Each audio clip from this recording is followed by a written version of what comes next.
Dia hanya datang sebagai tamu biasa. Tapi seisi ruangan menganggapnya tak layak. Dikira pembantu, dihina, dipermalukan. Tak ada yang tahu, wanita ini menyimpan sejarah yang bisa mengubah segalanya. 3 jam kemudian, semua kepala tertunduk. Inilah kisah harga diri dan balas dendam yang tak perlu berteriak. Subscribe sekarang dan ikuti serial lengkapnya. Karena yang paling bersinar adalah yang paling diremehkan dan satu nama yang mereka remehkan menjadi pusat hormat seluruh ruangan. Langit pagi di kota Salatiga berwarna biru pucat dengan awan tipis yang mengambang seperti helai kapas. Di sebuah rumah tua bergaya kolonial yang tampak terawat, suara radio tua memutar lagu keroncong mengalun lembut. Di dalamnya, seorang wanita berkebaya sederhana duduk di meja kayu jati, menyeduh teh melati hangat dengan tangan yang tenang.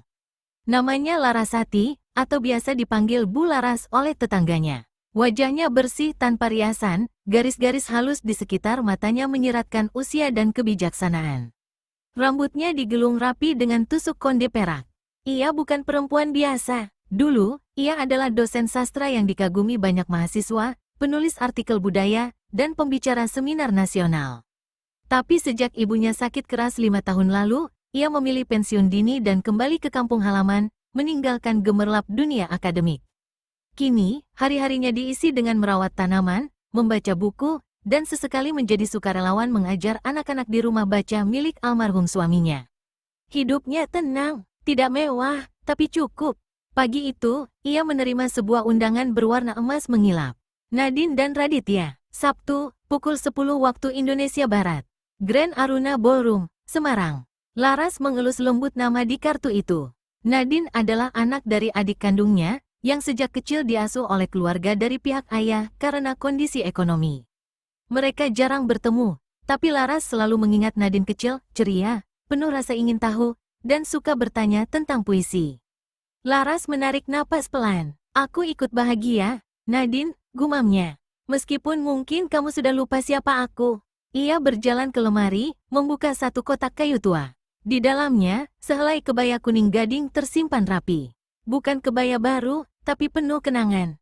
Ia mengenakannya dengan hati-hati, lalu menyematkan bros kecil berbentuk kupu-kupu di dada. Wajahnya memancar damai saat bercermin. Bukan karena kebaya, bukan karena pesta, tapi karena satu hal, ia datang bukan untuk dilihat, tapi untuk hadir. 1 jam kemudian, di terminal kecil dekat pasar, Laras menunggu bus ke Semarang. Orang-orang memandangnya sambil tersenyum sopan, tak menyangka wanita sepuh berwajah tenang itu akan menuju pesta keluarga konglomerat. Tapi Laras tidak peduli, ia hanya ingin datang, diam-diam, duduk di belakang, lalu pulang. Tak ada ambisi, tak ada niat mencuri perhatian. Ia hanya ingin memberi restu. Saat bus melaju di antara kabut pagi, Laras menatap keluar jendela. Senyumnya tipis, seperti menyimpan harapan. Ia tak tahu bahwa dalam beberapa jam ke depan, semua akan berubah.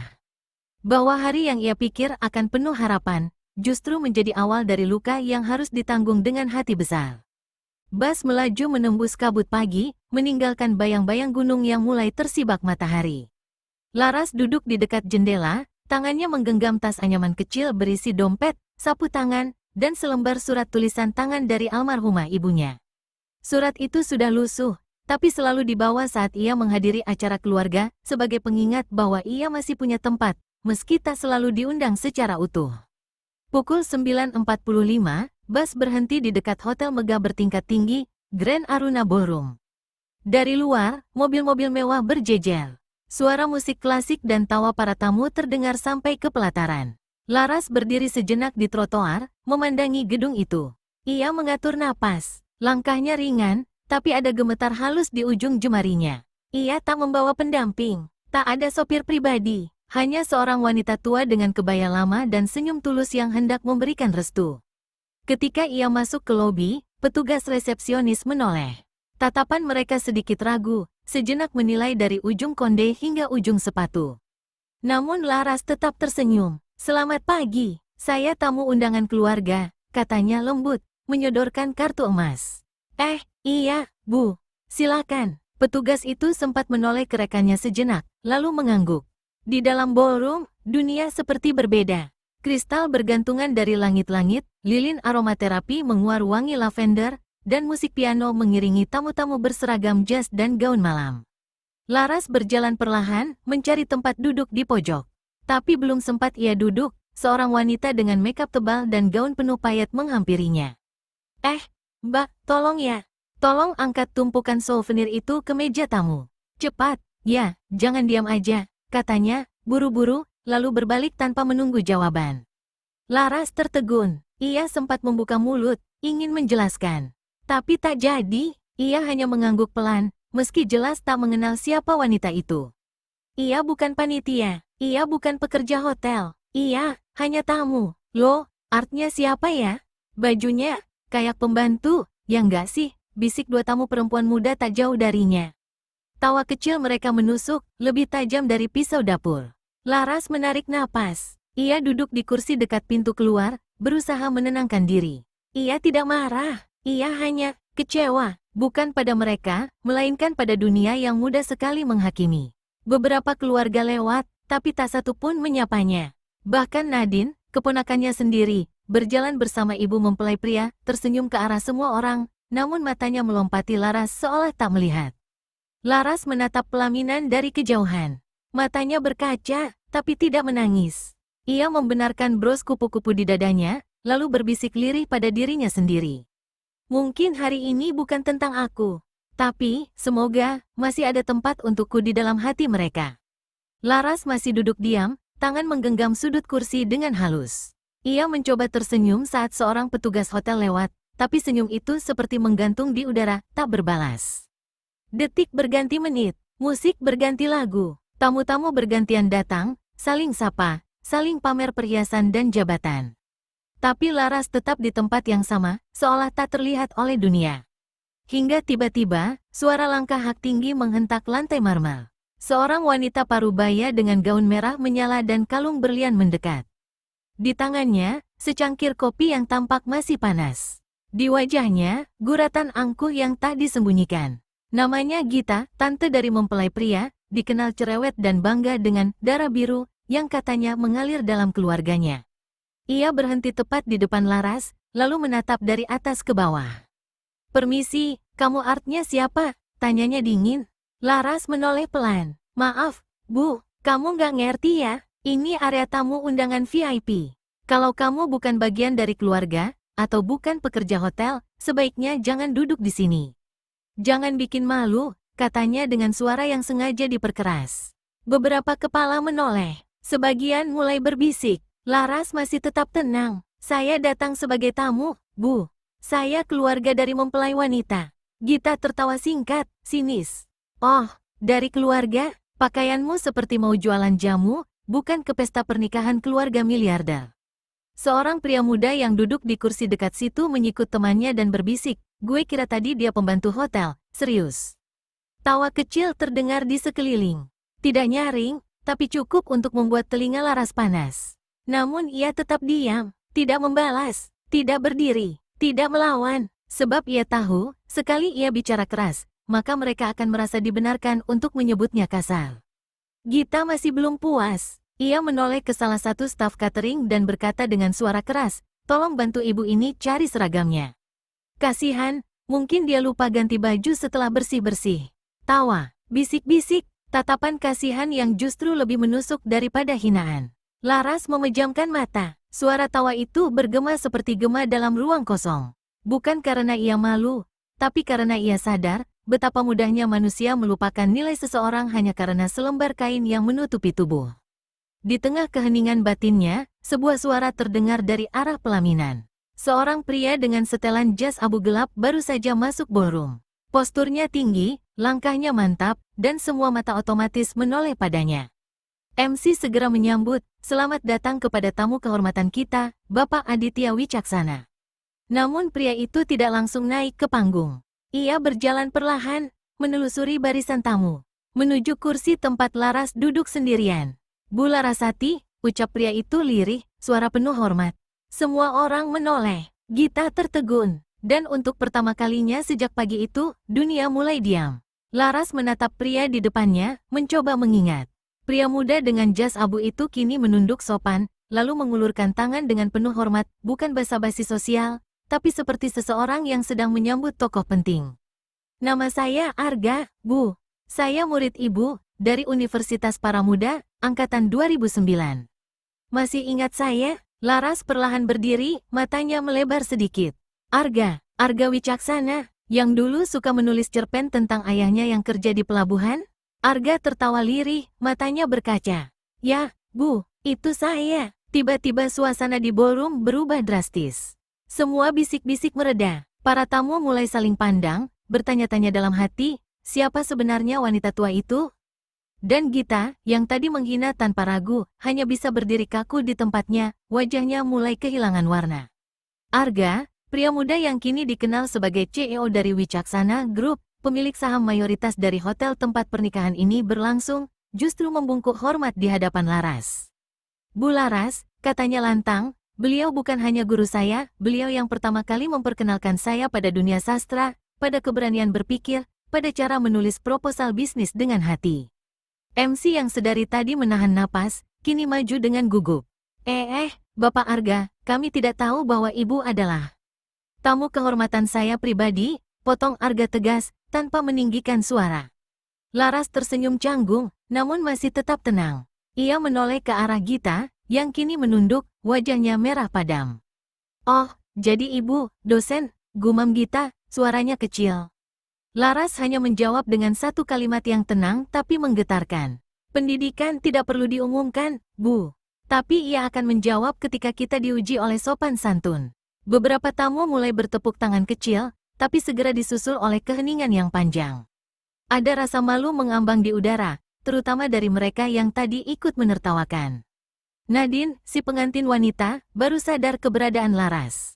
Ia berjalan cepat menghampiri. Matanya terbelalak saat melihat siapa yang berdiri di tengah ballroom itu. Tante Laras, katanya pelan, seolah menyesal baru mengenali.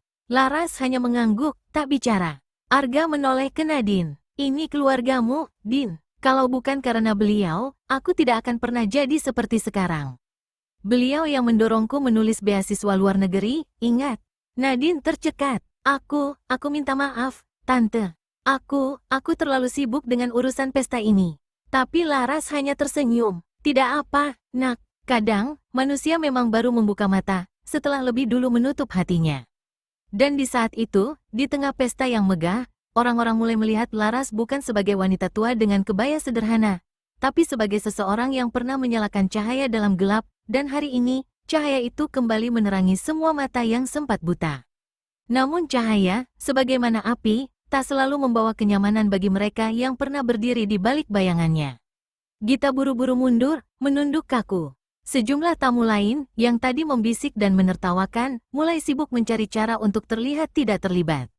Beberapa menyapa Laras dengan senyum canggung, bahkan mencoba berjabat tangan, seolah lupa pada kata-kata mereka sebelumnya. Tadi, saya nggak tahu, Bu.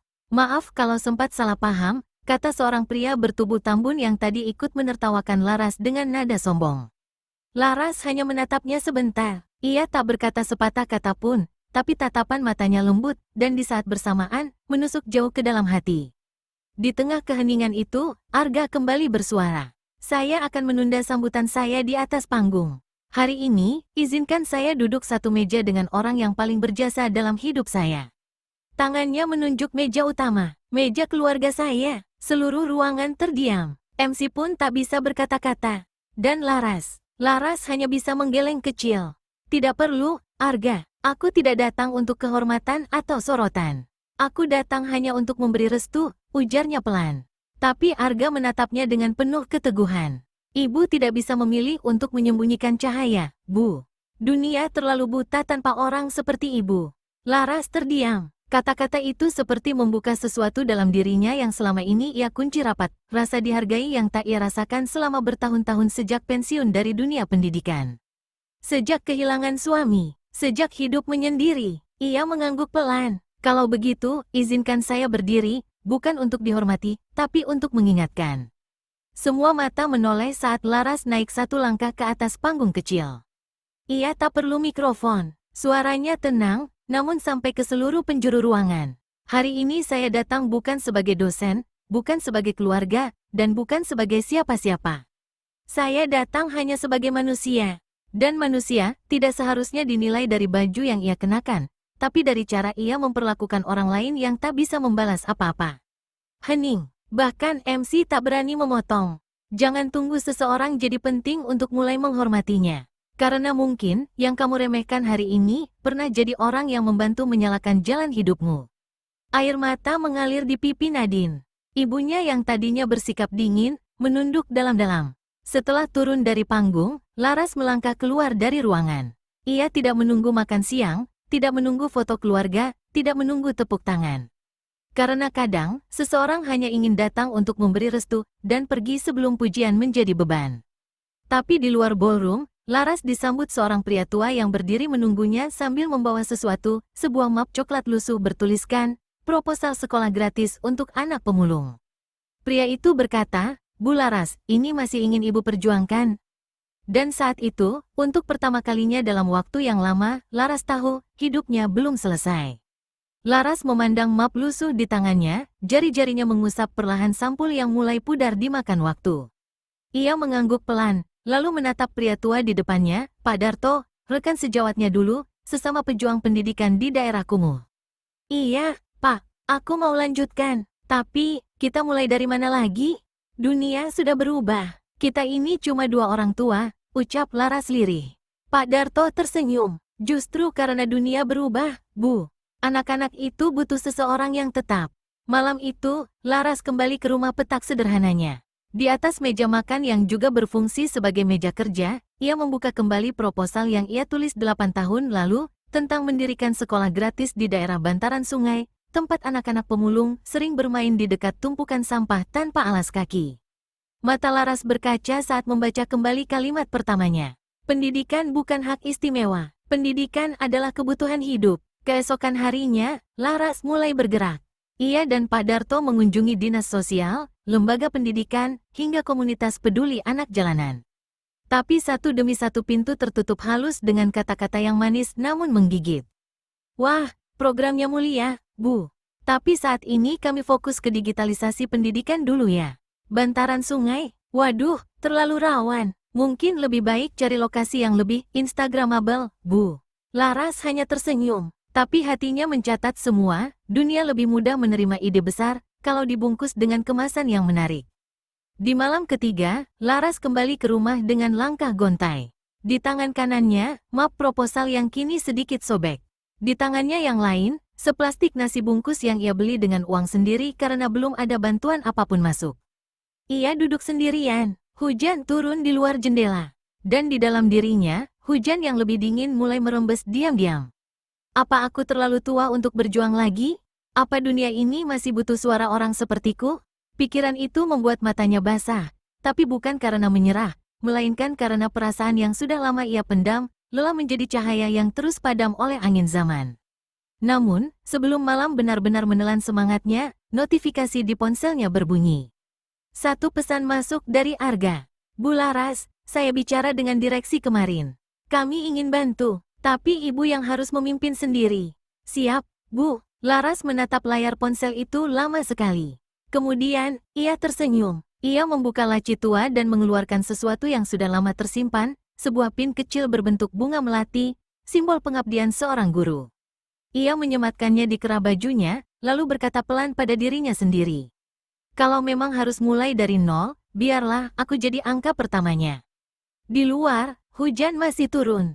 Tapi cahaya di jendela rumah Laras tetap menyala, seperti semangatnya yang tak lagi bisa dipadamkan. Namun pagi berikutnya, dunia kembali menguji nyalinya.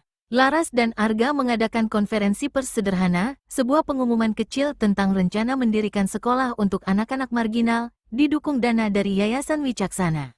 Di dalam ruangan kecil itu, Laras berbicara dengan hati, bukan dengan strategi komunikasi. "Kami tidak menjanjikan gedung megah, hanya ruang belajar.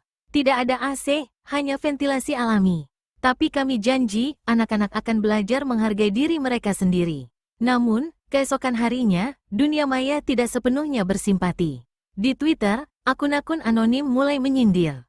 "Sekolah gratis, duit CSL dipakai gaya-gayaan. Pakai guru pensiun, pasti isinya doktrin basi. Sekolah, lurah-lurahon, ini siapa yang bakal ngawasin?" Dan yang paling menyakitkan, seseorang menyebarkan foto lama Laras saat sedang mengajar anak pemulung di pinggir rel, wajahnya kusut, bajunya kumal, dengan caption menghina. Inikah wajah pendidik masa depan, kalian? Laras membacanya dalam diam. Ia tak menangis, bukan karena tak sakit, tapi karena rasa sakitnya terlalu dalam untuk diluapkan dengan air mata. Arga geram. Bu, biar saya urus semua ini. Tim legal kami bisa tuntut pencemaran nama baik. Tapi Laras hanya berkata, tidak, Arga. Dunia sedang melihat. Biarkan mereka memutuskan sendiri, siapa yang sebenarnya tak berpendidikan. Namun tak lama kemudian, pukulan lebih berat datang. Salah satu pejabat dinas pendidikan yang awalnya mendukung secara diam-diam, tiba-tiba menarik diri. Maaf, Bu Laras, kami dapat tekanan dari atas. Nama ibu sedang terlalu banyak dibicarakan, dan kami tidak ingin terseret. Tak hanya itu, tanah yang awalnya dijanjikan untuk pembangunan sekolah, kini batal diserahkan karena alasan administratif. Laras tahu itu hanya alasan diplomatis dari ketakutan politik. Malam itu, Laras duduk di tengah ruang kosong tempat sekolah seharusnya berdiri. Hanya ada rumput liar dan papan bertuliskan, proyek dihentikan sementara. Pak Darto datang membawa teh hangat. Kita bisa mulai lagi, Bu. Cari lokasi lain, ubah strategi pendekatan. Tapi Laras menggeleng, bukan tempatnya yang hilang, Pak. Tapi kepercayaan orang-orang yang dulu katanya mendukung. Ia menatap langit, gelap, tak ada bintang. Untuk pertama kalinya sejak ia memulai ini semua, Laras merasa lelah. Lelah memperjuangkan sesuatu yang orang lain sendiri belum tentu percaya. Lelah menjadi suara yang terus ditenggelamkan oleh bisik-bisik sinis. Ia berdiri, memandang tanah kosong itu sekali lagi. Lalu perlahan-lahan membuka map proposal dan meremasnya di tangan. Mungkin, mereka benar. Mungkin ini semua terlalu besar untuk aku. Dan saat itu, Laras melangkah pergi. Bukan menyerah, tapi karena ia tak tahu lagi, siapa yang masih akan berjalan bersamanya. Ia berjalan tanpa arah, hanya ditemani suara angin dan debur kecewa di dadanya. Kota terasa asing, papan reklame, gedung-gedung tinggi, mobil mewah berlalu, semua tampak seperti dunia yang tak pernah benar-benar menerima keberadaannya. Langkah Laras akhirnya terhenti di tempat yang tak asing, sebuah lapak pemulung kecil di pinggir sungai, tempat ia dulu sering mengajar anak-anak dengan papan tulis portabel dan spidol yang tinta terakhirnya harus dikocok-kocok dulu agar bisa menulis. Dan di sana, ia melihat sesuatu yang membuatnya terdiam. Seorang anak kecil, usia sekitar 9 tahun, duduk bersila di atas tumpukan kardus bekas. Di pangkuannya, sebuah buku lusuh berjudul, Belajar Membaca Cepat. Ia mengeja dengan suara kecil. Bu Laras. Ibu, Laras. Anak itu mengangkat kepalanya, menatap Laras, tak menyangka sosok dalam buku itu kini berdiri di depannya. Matanya membulat. Ia berseru, Ibu Laras. Ibu beneran? Laras mendekat, lututnya nyaris lemas. Dari mana kamu tahu ibu? Dari kakak Nadine. Dia bilang ibu guru yang mau bangun sekolah buat anak kaya kami. Terus aku cari nama ibu di internet. Aku simpen semua foto ibu di HP aku, Bu. Kalau aku bisa baca, aku janji gak bakal nyia-nyiain. Laras tak mampu menjawab. Matanya berkaca. Anak itu berdiri dan menggenggam tangan Laras dengan erat. Jangan berhenti ya, Bu. Kalau semua orang pergi, saya masih di sini. Dan kalimat itu membakar kembali bara yang hampir padam. Keesokan harinya, Laras kembali ke lapangan kosong itu, tanpa map proposal, tanpa sponsor, tanpa surat izin. Hanya dengan satu meja lipat, 2 kursi plastik, dan papan tulis kecil. Ia menulis dengan spidol merah. Kelas percobaan, belajar boleh dimulai di mana saja. 1 anak datang, lalu 2, lalu 5. Tak lama, kamera ponsel orang-orang mulai merekam. Seorang vlogger pendidikan datang tanpa diminta dan mengunggah videonya ke TikTok. Video itu meledak, jutaan views, ribuan komentar. Ini baru pahlawan tanpa tanda jasa. Nenek ini lebih waras dari semua pejabat pendidikan. Kalau ada crowdfunding, saya ikut. Dan tiba-tiba, dunia mulai mendengar. Bukan karena strategi, bukan karena branding, tapi karena kejujuran dan satu anak kecil yang tak ingin kehilangan harapan. Di malam yang sama, Arga menelepon dengan suara penuh semangat. Bu Laras, kita trending. Dan yayasan dari luar negeri tertarik. Mereka mau investasi, tapi hanya kalau ibu bersedia jadi kepala sekolah utamanya. Laras menatap langit malam dari jendela rumahnya. Kali ini, langit tidak sepenuhnya gelap. Ada satu bintang bersinar sendirian. Dan ia tahu, saat semua tampak hilang, cukup satu cahaya kecil untuk menuntun jalan pulang. Namun sinar itu, secerah apapun, tak bisa menghapus bayang-bayang birokrasi yang rumit. 3 hari setelah kabar viral dan tawaran dari yayasan luar negeri, Laras dipanggil ke kantor dinas pendidikan kota. Ruangannya dingin, formal. Seorang pejabat muda dengan jas rapi menatapnya sambil memutar-mutar pulpen di jarinya. Ibu Laras, kami sangat menghargai dedikasi Ibu. Tapi, karena Ibu bukan lagi tenaga pendidik aktif, dan status sekolah Ibu belum memiliki izin formal, maka seluruh kegiatan belajar mengajar harus dihentikan untuk sementara. Laras mengangguk pelan, tak kaget, tapi tetap terasa menusuk. Sementara itu, kami bisa bantu Ibu dengan satu opsi, lanjut si pejabat. Yayasan kami bisa mengambil alih proyek ini. Kami akan sediakan gedung, guru muda, fasilitas lengkap, tapi tentunya dengan standar dan kurikulum dari pusat. Ibu bisa tetap terlibat sebagai penasihat kehormatan. Penasihat kehormatan, sebuah gelar manis untuk menyingkirkan seseorang dengan elegan. Artinya saya tak bisa lagi mengajar di sana? Bukan begitu, Bu. Tapi, untuk kebaikan bersama, kami butuh wajah yang lebih muda. Yang lebih mudah diterima publik dan media. Laras tersenyum, pahit. Ia pulang dengan langkah pelan, membawa amplop berisi draft perjanjian. Setibanya di rumah, ia duduk di kursi tuanya, menatap halaman kosong yang dulu ingin ia isi dengan tawa anak-anak. Malam itu, Pak Darto datang lagi, seperti biasa. Kali ini, Laras hanya menunjukkan kertas itu sambil berkata pelan, mereka ingin membesarkan mimpiku, tapi tanpa aku di dalamnya. Pak Darto menatapnya lekat-lekat. Apa Ibu akan terima? Laras memejamkan mata. Di kepalanya, berputar wajah anak kecil yang memanggil namanya di lapak pemulung. Lalu tawa Nadine, dan suara Arga yang penuh harap. Pagi berikutnya, ia datang sendiri ke lapangan kecil itu. Anak-anak sudah duduk, menanti. Tak ada meja, tak ada papan tulis, hanya tanah dan sinar matahari. Laras berdiri di tengah mereka. Dan dengan suara tenang, ia berkata, hari ini, kita belajar satu hal penting. Tentang keberanian untuk mempertahankan mimpi. Kemudian ia merobek surat perjanjian itu. Di depan semua anak. Di depan kamera vlog yang kebetulan sedang merekam. Saya memilih tetap bersama kalian. Walau tanpa gelar, tanpa fasilitas, tanpa panggung. Karena saya percaya, guru bukan soal posisi. Tapi tentang keberadaan. Beberapa hari kemudian, video itu viral untuk kedua kalinya, dan kali ini, bukan hanya netizen yang bersuara. Sejumlah tokoh pendidikan independen, aktivis anak, bahkan seorang mantan menteri, ikut menyatakan dukungan terbuka pada Laras. Yayasan luar negeri pun mengubah tawarannya. Kami akan bantu, tanpa syarat. Asalkan Bu Laras tetap memimpin. Di bawah nama Bu Laras. Laras kembali ke lokasi itu. Kini sudah ada tenda besar berdiri. Di atasnya, sebuah spanduk terbentang lebar. Sekolah Bunga Melati, dipimpin oleh Ibu Laras, sang cahaya pinggiran kota. Ia menatap sekeliling, anak-anak berlarian, para relawan menatap buku, dan Arga berdiri di sampingnya dengan mata berkaca. Tapi Laras hanya tersenyum sambil berkata lirih. Aku hanya ingin satu hal, mereka tumbuh tanpa harus malu belajar di tempat seperti ini. Tapi pagi itu, untuk pertama kalinya, Laras tidak hanya melihat anak-anak belajar, ia melihat mereka bermimpi. Nadine berdiri di depan kelas kecil yang sudah dipagari bambu sederhana. Ia memimpin doa pembuka dengan suara lantang. Di belakangnya, anak-anak mengangkat tangan, berebut menjawab soal. Di pojok lapangan, Pak Darto sedang membimbing dua bocah memahat huruf di papan kayu bertuliskan, Perpustakaan Rakyat, Kado dari Hati. Dan di antara semua itu, Laras berdiri diam.